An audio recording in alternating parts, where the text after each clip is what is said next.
Welcome to the Live and Give Show with Dr. Jaime Gonzalez and Dr. Paul Wynn. Join us as we share our experiences and those of other experts in their fields who've discovered financial security while creating a pathway towards giving back to others. Hi, welcome to the Live and Give Show. My name is Paul Wynn, along with my co-host, Dr. Jaime Gonzalez and Maria Coleman. We have been out of commission for a couple of weeks, so sorry, but we will explain why we've been out of commission. Won't you tell everybody what we're going to talk about today, Lever? So we're going to talk a little bit about actually our 2 weeks, and that's what we're going to talk about, and charity and giving back. And just like the title says, do you have to be charitable to be successful? And we'll explain and give you the reasons why we think you do. Anything you want to touch on, Maria? I think charity comes in different forms. In today's episode, we're going to share what charity means to us, how it was that we got started into giving back to the community, and in what formats, and what you can do to get started on your own, or how you can share what it is that you've done with us. One of the quotes that I heard, and this was just a few days ago, and that's why it really triggered kind of the title, but Paul Hutchinson had said a quote. He said, "You don't have to be successful to be charitable, but you do need to be charitable to be successful." And that really resonated with me because I said, that is so true. And he shared a story of he was making maybe $2,000 a month. And his mentor was telling him that he needed to give at least 5 or 10% of what he was making to charity. And he would see a big growth in his journey financially and all the other areas. And he said, I can barely live off of $2,000 a month. How am I going to give 5 to 10% of that $2,000?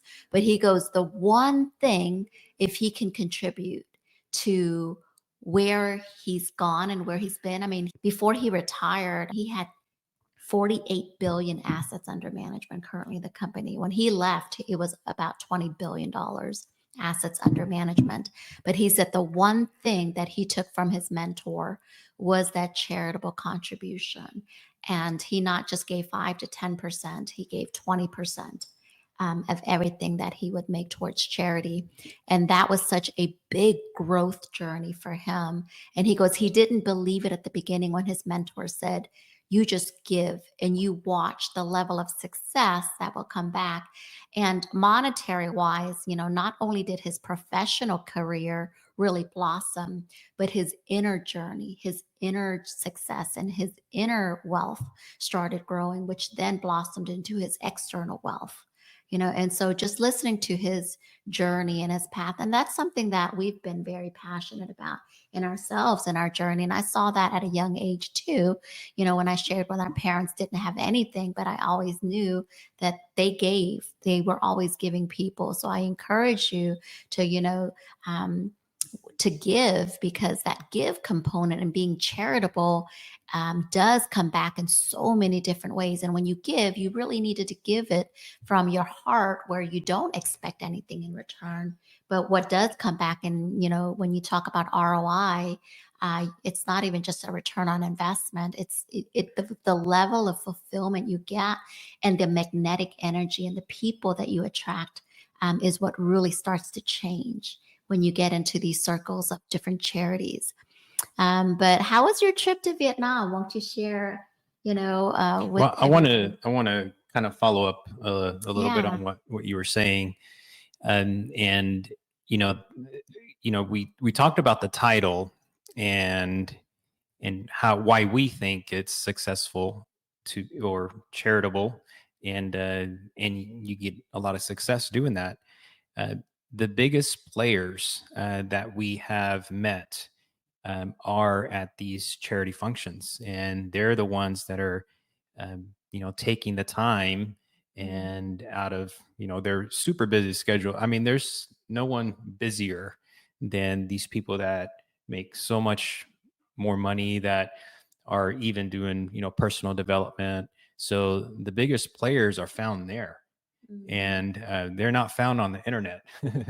I mean, you can look at YouTube, and you can look at all these videos, but to meet these people, they're usually at these charity events, and they're giving back, and they know the secret.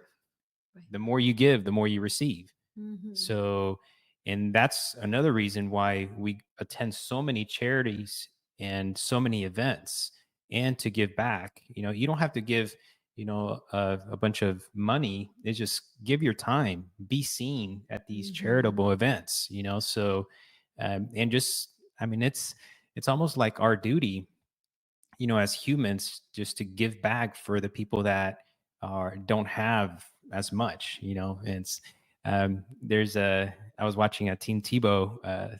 He was a football player, NFL, and he is awesome. I mean, what he stands for right now after his football career, that's the person I look up to, right? And he was talking about MVPs, how he wanted to be the MVP of sports and things like that, but now he wants to be the MVP to support these most vulnerable people. And these are the people that cannot help themselves, right? Right. So this is the type of mindset we should start to instill in ourselves. It's like, who are the most vulnerable that we can help in with these type of charities? And you're not only going to feel good and have the gratitude, but you get to meet these people that can help you go to a bigger scale of helping other charities, and have a bigger platform, bigger footprint in the community. So it's not just about receiving money back in the future, is about making connections with good-hearted people. So that's why we are very passionate about giving back and supporting a bunch of charities, because it makes us feel good. But we know in the future it's going to be equaling more success, not just monetarily, but so many other values that we hold close to us. It's I mean, and that's why we give back. I mean, we came from nothing. I mean, all three of us, we had nothing. Going from a trailer to you know getting on food stamps, and living with other people. And so it's I mean, the least we can do is give back to the community and the people that don't have much, right? So I see Ken Walls joining us. Hi, Ken. How are you? Good to see you. We see Tan joining us. Wing Ang, thank you for joining us live this morning. What do you have, Maria, for us this morning? It's interesting because I'm reading Ken's comment where he says that he can relate to coming from nothing. And I think that because of that, I think that it is something that's very heartwarming for us to be able to give back. And sometimes when you think about that intersection between being charitable and being successful, I think it's very common where we think, oh, I don't have enough to give, or I'm barely making ends meet. And that's where you get stuck, because you feel like you have to make an impact that is going to impact you negatively, right? In order to make an impact that it's going to impact you negatively. And it's interesting because the folks that are chiming in on the live today, they are some of the most charitable people that you will ever meet. So we have Tan Pham on the line as well, and Ken Walls' story. Guys, if you have not checked out Ken Walls, definitely give him a look, find out what he's about. He will definitely change your world. So that's awesome. Now he has a great book about his story. Man, I read that book in one day, and I couldn't put it down. Right. Oh, wow. So what's the name of the book? Do you remember? I have it right here. Oh, Well, wow. it's over here. Okay. So What is it, Ken? Type it in the comments. And you know what? While he's typing that, he says, especially give when you can't. Whoa, that's when it's hardest to do. From my perspective, I'm not quite at the level as Dr. Hyman and Dr. Hua. I definitely aspire to get there. But I will tell you that there's never an opportunity where there isn't a place where you can donate that I don't try to find those $25 if need be. We've talked in the past about how I am a believer. I am a Christian. And in my household, we try to do the 10%, which is sometimes challenging, right? But if you think back to the 10% that it is now versus the 10% of when you started, when you had nothing, right? 10%, you have that dime out of a dollar. What is it now? But the idea behind that is that I prefer God's math, to where God can do more with my 10% than I could do with 100. And I often find that, I mean, you'll get a random check in the mail from maybe an insurance claim that didn't quite get processed, or someone will send you money that you forgot that you loaned them, because in family, for example, you don't loan with the expectation that someone's going to repay you, right?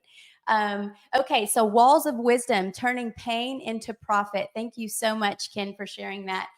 Definitely, guys, look into that. I love that story. I know Ken, when we met not too long ago, he shared his story about how he gave literally his last dollar and how it changed his world. And we encourage you to just consider it. And we don't necessarily say, you know, when you're driving up to a stoplight and there's someone that needs it, if it's in your heart, then by all means, if all you can give in that moment is a prayer, lift up that prayer. So there are different ways to give. One of the ways that I've often heard Dr. Hyman, Dr. Hua say that, yes, they can give money, but they want to be able to give their time. They want to be able to put their hands in whatever it is that that charity is contributing to. So Yes. And, you know, when we went to Vietnam, this is Jaime's third time now. It's my fourth In the time past year. in the past year. You know, it was extra special this time because we brought our daughter, Athena, who's 9 years old. It's her first time ever going to Vietnam. And, you know, when we asked her if she wanted to go, originally she said she wasn't going to go. And when she found out that we were going to go and, you know, do the charity component and visit orphanages and things like that, and the hospital and elderly center, was just like, she had a change of heart. And she snuggled with us in the morning and she was like, you know, and so she wanted to come. And we went with our friends who really coordinated the charity trip. And it was a really good experience for her to see contrast, you know. And she's done it before. She's gone last time to Belize with us, so she knows contrast. But to be able to go and like see the kids at the orphanage, and I'm like, these kids don't have parents, right? And to sit there and just play with them, and you know, they're just all very. You can see how much they just want love.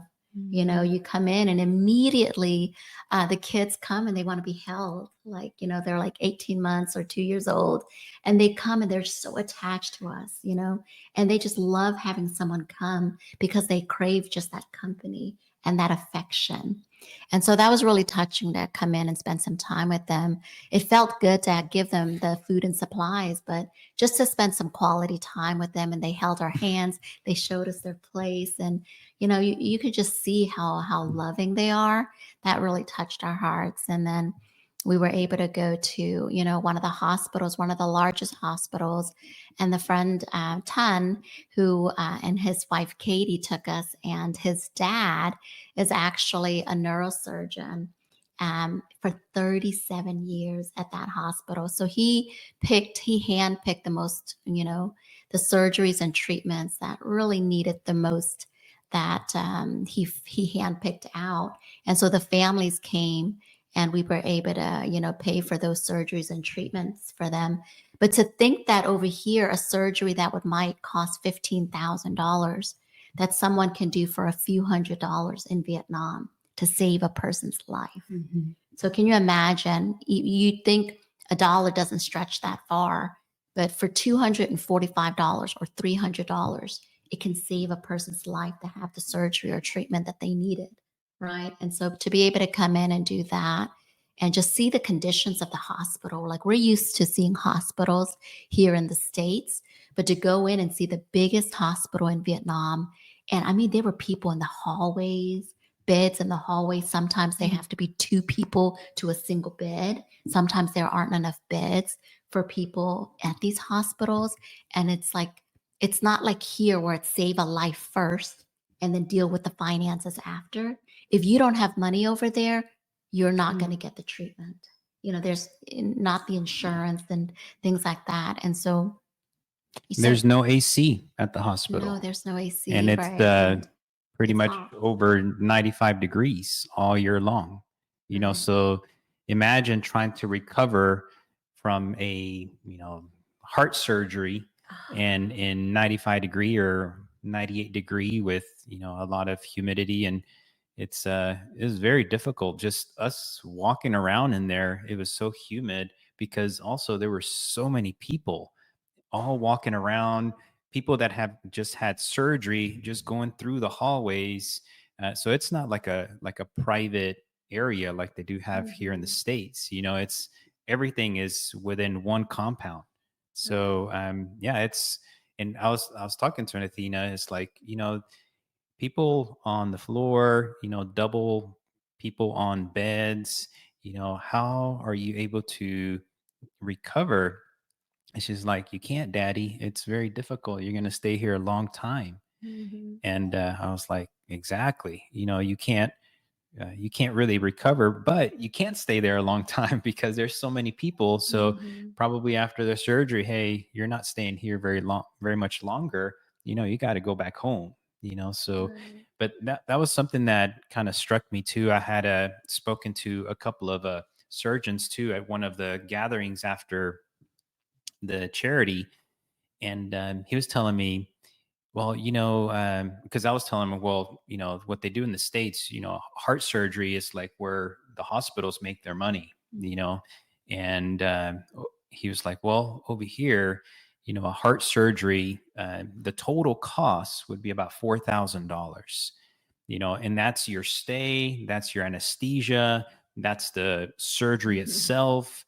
And he's like, and I'm getting probably, maybe 20% of that. Per surgery, you get, less than $1,000 for the surgeon, Wow. and I was like, oh my gosh, that is so crazy. But yeah, some of the surgeries that, we were able to, donate, emergency surgeries. I mean, we're calculating in the car. It was like $350, $250, and we were just handing, the money right there so they can have the surgery Right. right there and then. Yeah, in some You know, cases, right, life-saving Yeah. yeah. surgeries, as you were talking about. Something that Paul Hutchinson said, and I'm going to revert back to that conversation just because it was so impactful. He says, everyone should be rich so that you could give more, right? And I think a lot of Mm. us are going in the opposite direction. We're thinking, man, we want to be rich. And then we'll talk about being charitable. What else would you say is impacting a person's ability to be charitable besides, we'll say, funds? I mean, what else do you think? Do you think It's it's the, lack of knowledge? it's the mindset. And Paul talked about it, the mindset of money, because he thinks that sometimes people believe that by you getting richer or making more money, it's taking away from somebody else.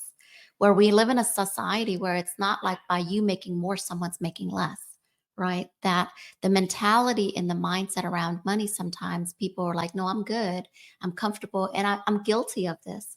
For the longest time, I told Jaime that, we were in a comfortable place. And I said, I don't think I need any more money Mm. because to have more money was going to create more issues. It was just going to create more stress. It was just going to create an off balance. I felt like everything was balanced in our life. We have a great family. We have a great career. Financially, we're doing well enough, right? And so I was always fearful to grow because I felt like if I were going to grow financially, that was being greedy, right? That was a mindset issue about money, right? And it took me the longest time to realize that, the more that I have, the more that I can actually give and the more impact that I can create, right? But it is a big mindset, I think, for a lot of people. And this is really true when I speak to a lot of my peers who are specifically doctors, right? And they get complacent and they get comfortable because they're in their careers now. They're no longer hungry. Like Les Brown says, you got to stay hungry, right? Hungry. You got to stay hungry, but hungry not just in a financial sense, hungry in a sense of growing, always growing to the next level, the next version of you, right? And yes, the financial side is a byproduct of it. But the reality of it is the growth is to impact more people, right? And having the more finances is something that just opens up more doors of opportunity. But I think a lot of times, wherever you are, the scarcity mindset of like, man, if I give this 2,000 or this 100 or 10,000 or whatever, that takes away from you. But you don't realize that what comes back in return is so much greater than that. And there is a financial component. Yes, it feels good. And that is the biggest component. But when you look at, like, if we were to look back at everything, the connections and the relationships that we've made because of the impact that we're in, the circles we're in, because of those charitable circles we're in, those relationships have really been a domino effect to help build our career and grow that even faster as well, right?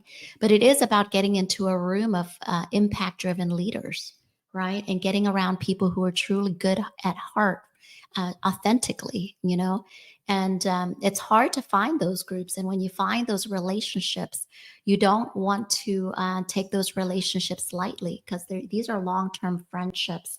These are long term relationships that we want to do. It's people not only do we do business with, first and foremost, it's people we want to do life with. Mm-hmm. And if business comes out of that, great. If it doesn't, great, right? It's still people that we enjoy to be in our inner circle, but because of the people that we've had in our inner circle that come from these impact driven and charitable causes, a lot of business has come out of that as well.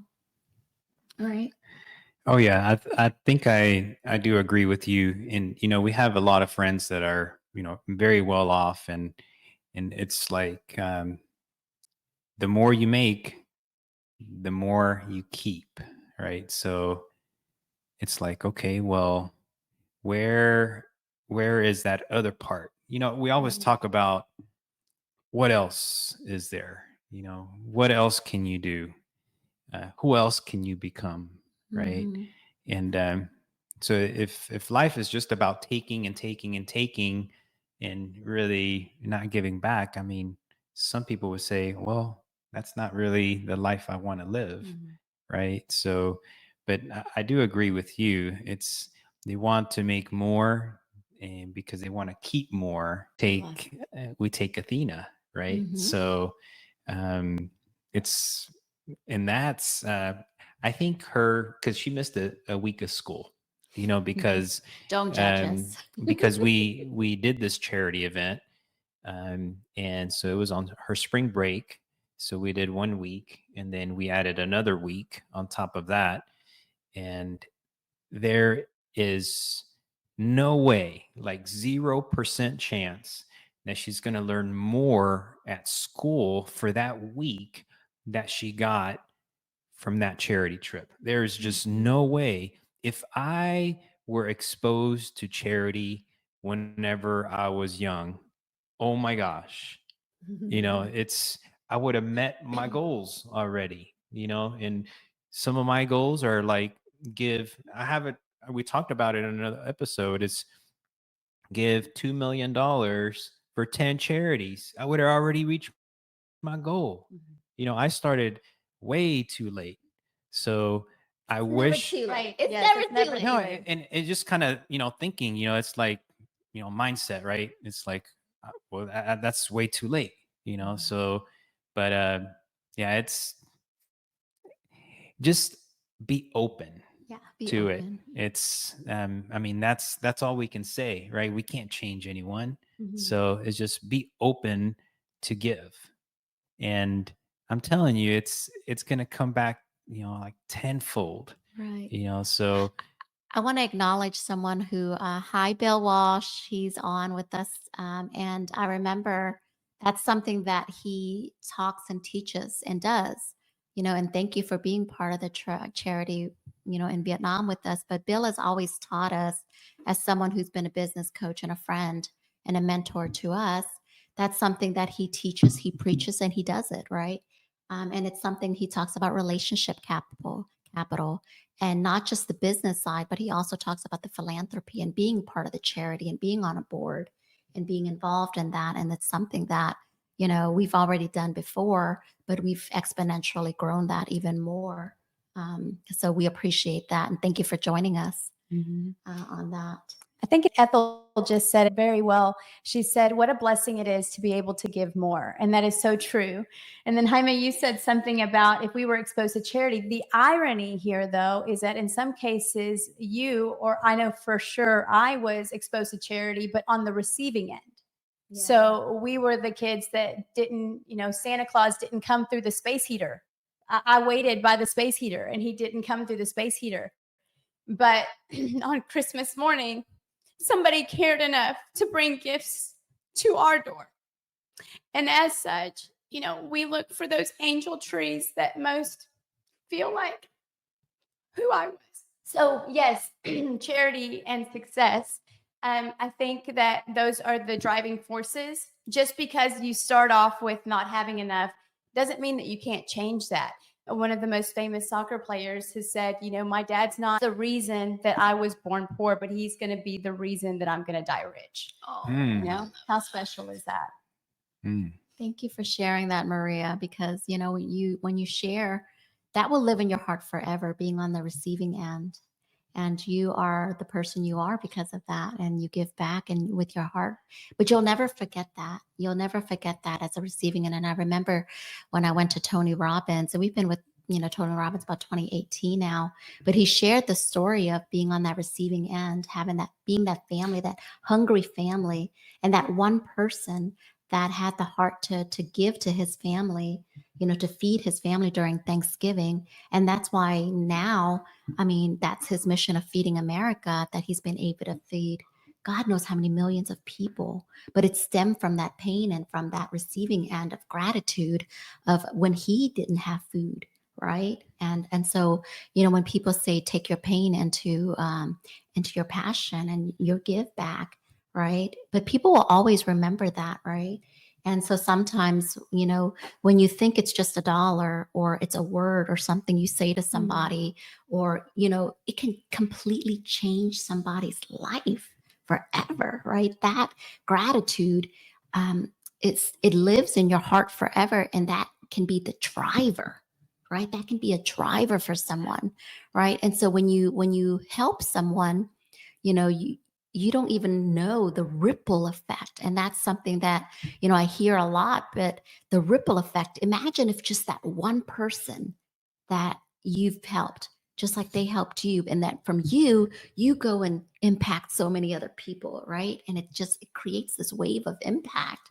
Mm-hmm. And so I don't ever take it lightly. And we've talked about it multiple times in the sense of when you're giving, there's so many more components to the financial side of giving, the time and the words and the things that there's so many different ways of giving and so many different charities. But I say at the end of the day, when you just are kind, simple things, a handwritten note, a thank you, a word, or some words of encouragement, believing, just the belief of somebody. Can you imagine if your belief and your words resonated where it's a driver for someone to transform and change their life? How big of an impact that is, right? And so, the live and give component is, the give is a huge component, but you do it every day. Sometimes we think about it in the realm of like $2 million for 10 charities. That's a big number or whatnot. But in the everyday, you're impacting someone every single day, right? And even if it's $1, even if it's $5, even if it's a few words, even if you go volunteer your time for an hour, right? Imagine the things that you can do. And your children don't learn by you teaching them and telling them. They learn by watching you. And, and when you're the role model and you're doing it, that's how your kids learn. They learn by seeing, and they model what you do. And kids at such a young age, will always do that, right? And so they did a research where it's like kids who live in different families, whether it's successful financially or philanthropy, the kids will naturally absorb that. to some degree, right? And do a lot of those things without you having to physically go and actually teach them. They just model you and they Mhm. learn those lessons by just you doing. And so when Jaime talks about, the week that, 2 weeks that Athena was out of school and being in Vietnam, boots on the ground and learning perspective. I mean, that's something that she can't learn in a classroom setting. We can teach her all about giving and donation and being personable and having gratitude. And we can teach her all of that. But to have her be physically there in person and experiencing it, right? There's no lesson. And like, we can't just teach that by words, right?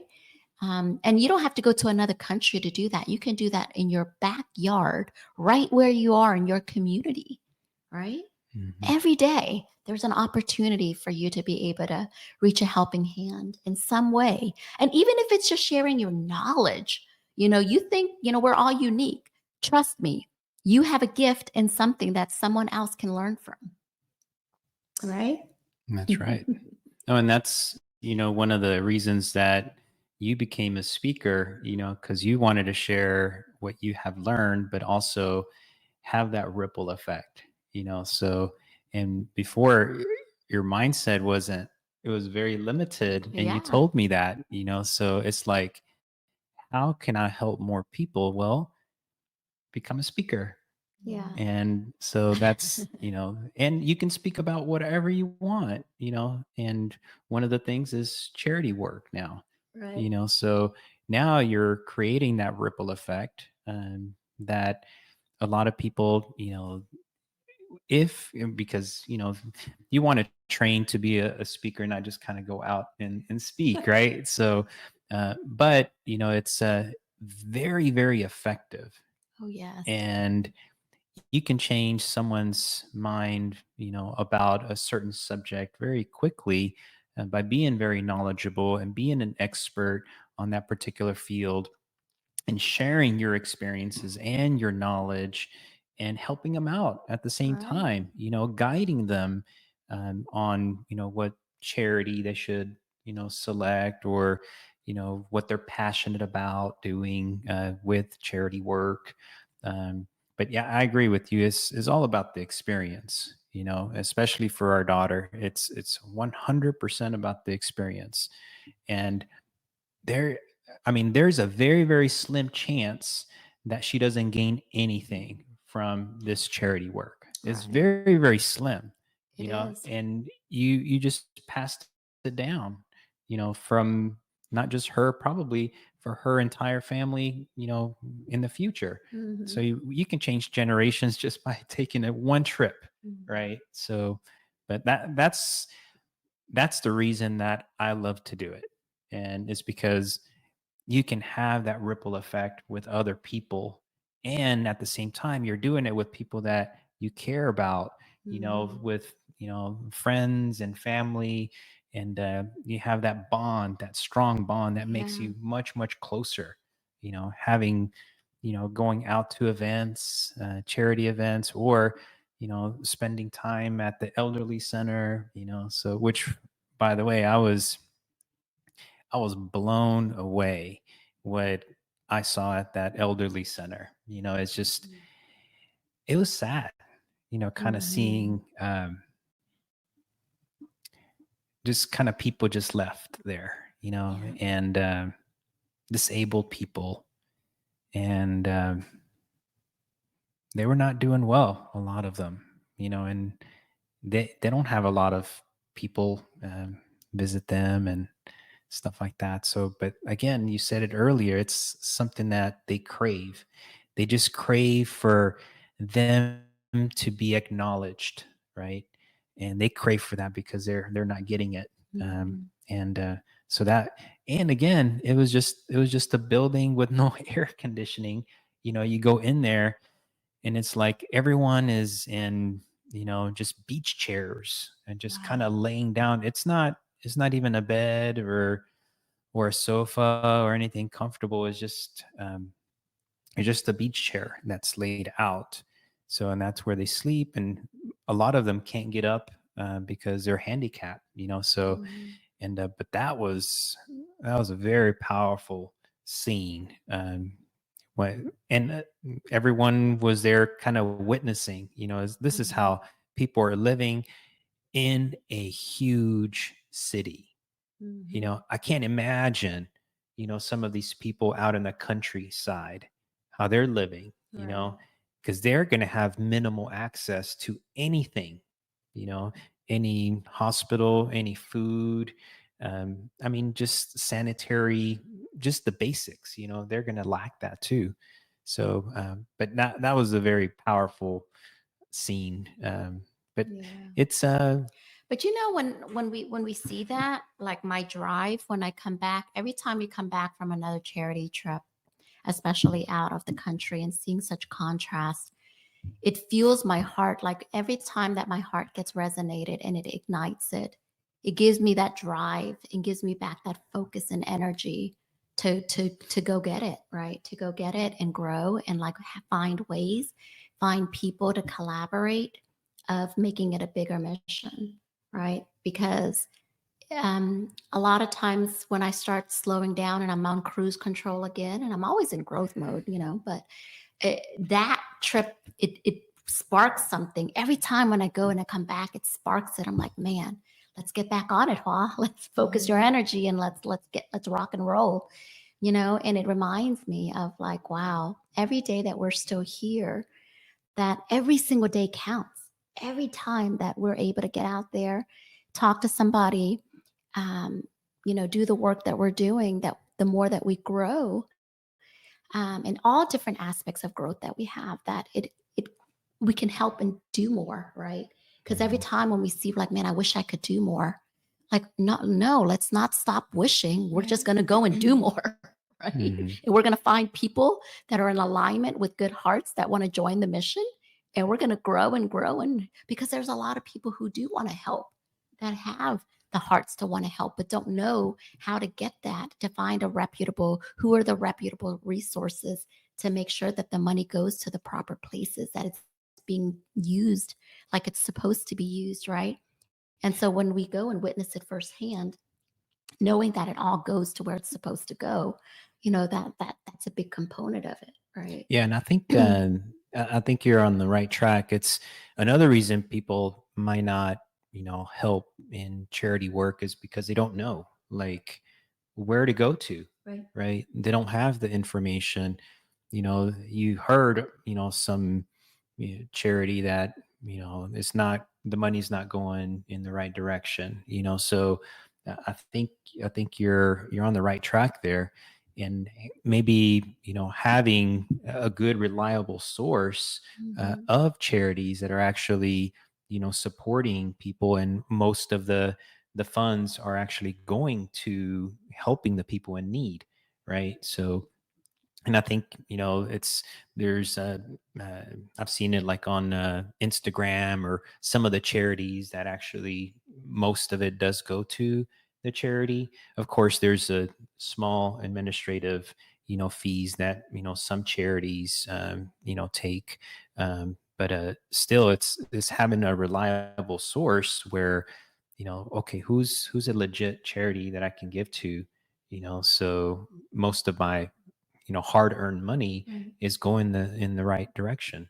That's such a good segue into how to identify a charity that not only could you be passionate about its purpose, but also about where you could potentially spend your time. Jaime, you gave some very good insight into selecting a charity and what are some of the things that you could look for. Obviously, as with anything, there are risks, right? So you always want to vet the charities if you want to get started. But perhaps there's local groups. Maybe there's a helping hands in your neighborhood that is needing some funds for folks that are having difficulty eating, maybe food banks like the North Texas Food Bank.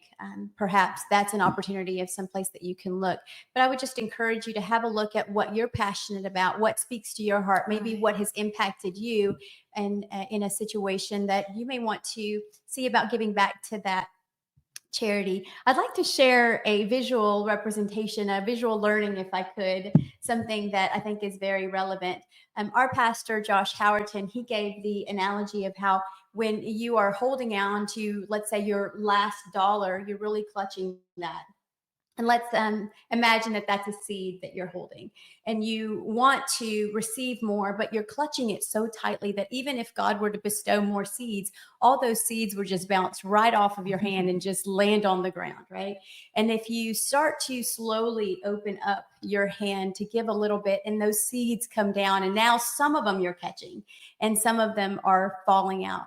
But now, if you open your hand completely, I mean, it would be so much more that you could no longer hold on to it because it would just be overflowing in abundance. So I'd encourage anyone, I know that that was very impactful to me, and I would encourage you to consider giving of your time, giving those powerful words, giving it with financially if you can, if that's something that you are able to do, because you don't know. I mean, one day you might be on the receiving end of that, right?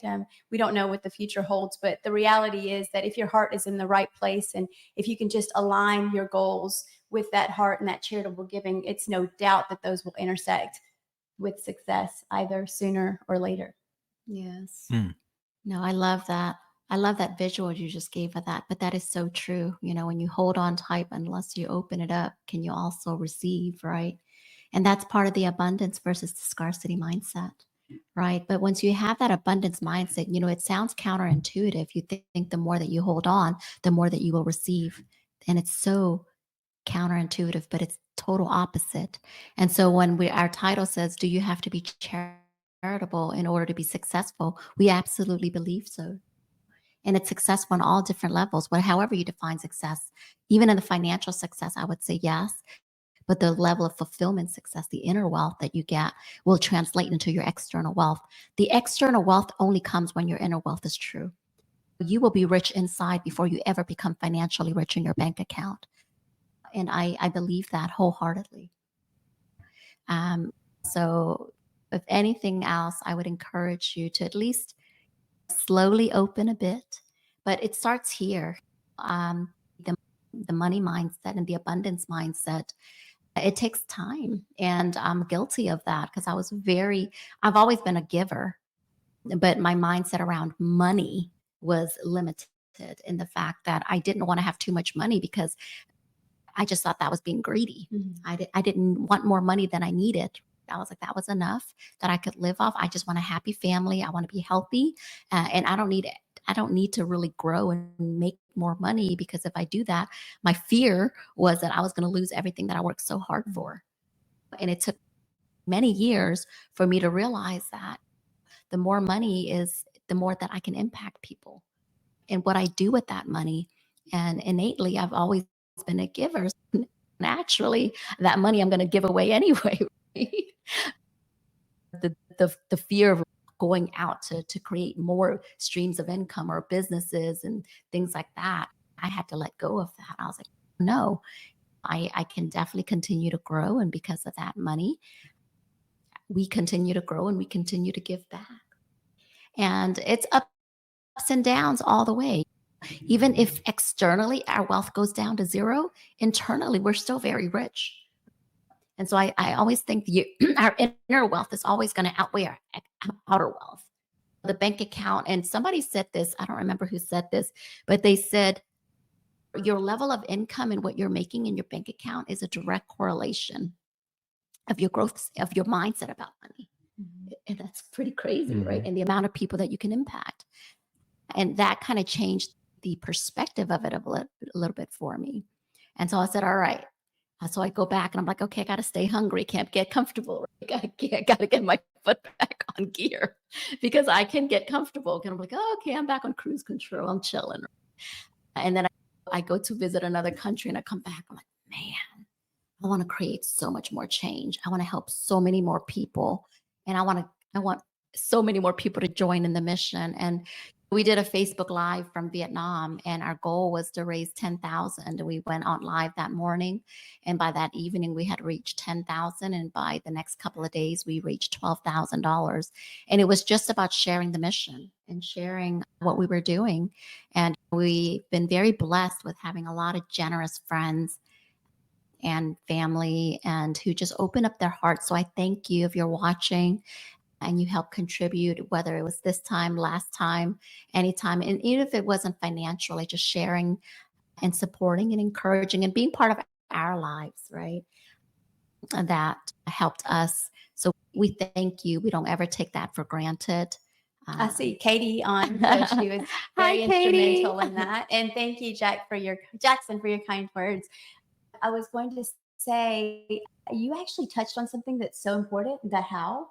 So sometimes you wonder, I'm making this much, how can I be more charitable? And my brain coach, Jim Quick, says that you have to learn more so that you can earn more so that you can serve more. Ooh. So you're absolutely right that you really have to continue on that journey of self-development, because the more skilled you are, the more that you will be valuable in an effort to earn more so that you can turn around and be more charitable.